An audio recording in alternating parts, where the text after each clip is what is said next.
Hey, good day folks. This is Jesse of Missing Meadows Mushrooms. Just want to give you an update. And here are our Cool Touch oyster kits that are going to be going out for Christmas. And if you can tell from our last update, these are almost 100% colonized. So when the blocks become 100% colonized, that means that they're ready to go to fruit. So this block right here, the mushroom mycelium needs to colonize a little bit more of the sawdust and soybean hull substrate, and it'll be ready to go to fruit. So we were hoping that these blocks will be done by the end of the week, and we're probably pretty close. At this point, the mycelium colonizates at a very rapid pace, so they might actually be done or ready to go, at least, you know, to sale by the end of the week. And then, you know, a few days later, they'll be, you know, ready to fruit. Also, here's an update on some of our grain spawn. We've got a new Pio mushroom. This is a black poplar mushroom, and this is another oyster mushroom. It's about 100% colonized on this grain spawn here, so we'll be putting that to bulk as well. We're pretty excited about that. That's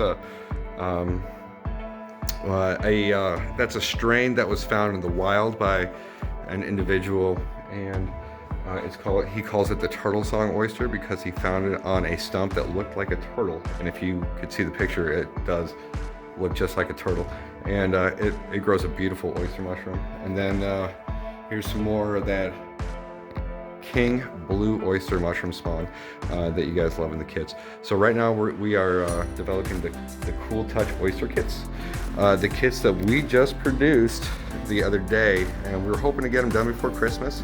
We did inoculate the bags really heavily, but you can see the mycelium is starting to jump off in the bags, these little white spots. So it's possible that these kits, so these are mostly king blue, and then we also have the Cool Touch oyster mushroom kits in here as well.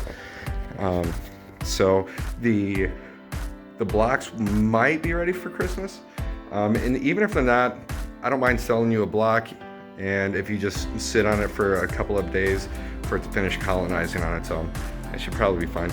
It'll probably work, and if not, we'll guarantee it. We'll replace your block for free, okay? Also, because we're experimenting with our new oyster variety, the Cool Touch oyster mushroom, it's kind of like a mixture between a white oyster and a blue oyster, and it's really, really gnarly, awesome, and beautiful looking whenever it starts to pin, if you're following any of our posts. So check it out. I've got it set up for a time lapse right now.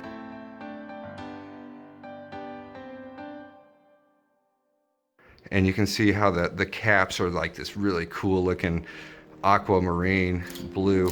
And here the camera going off for the time lapse. We've got some pinning down here in the lower part of the bag. So this pinning and that pin, it's going to be interesting to see how this mushroom kit grows. And that's the kind of thing about these mushroom kits, is you don't really know, you know. So here's some of those blue caps down here with this bundle of sclerotia. So that sclerotia is the first indications of pinning. And whenever you start to see that, you know that your mushroom is getting ready to pin. If you can cut your hole close to that sclerotia, and it will grow. But we'll see how that goes. I'm looking forward to sharing this time-lapse video with you guys. I think it's gonna be pretty neat, so stay tuned. Also, check out this beautiful plate of mushrooms that we picked tonight. It's about 3 pounds of mushrooms here. They're a little, wish I would have picked them probably a little sooner, maybe at, you know, 6 hours sooner or so. Whenever they get to that stage where they're ready to be picked, they're pretty ready to be picked. So, you know, we wouldn't sell these to customers because they're a little past their prime. Again, like I said, 6 hours makes a lot of difference whenever they get to this stage and they start growing. So I didn't catch them in time, so I'm gonna have to unfortunately eat these myself. So if you guys have any ideas or any thoughts on what I should do with these mushrooms, I've been drying a lot of the mushrooms that I've been getting for future use in soups and salads and stuff like that. Look at this guy. Holy moly, look at that. Beautiful. If you guys have any ideas or suggestions, I have a mushroom cookbook and it has all kinds of interesting ideas and concepts in there. So leave a comment if you guys want to see what I'm going to do with this giant plate of mushrooms. You know, let me know what you think I should do. Should I do a soup? Should I do a stir fry? Should I grill them, smoke them? Should I bake them? You know, let me know. Leave a comment and let me know.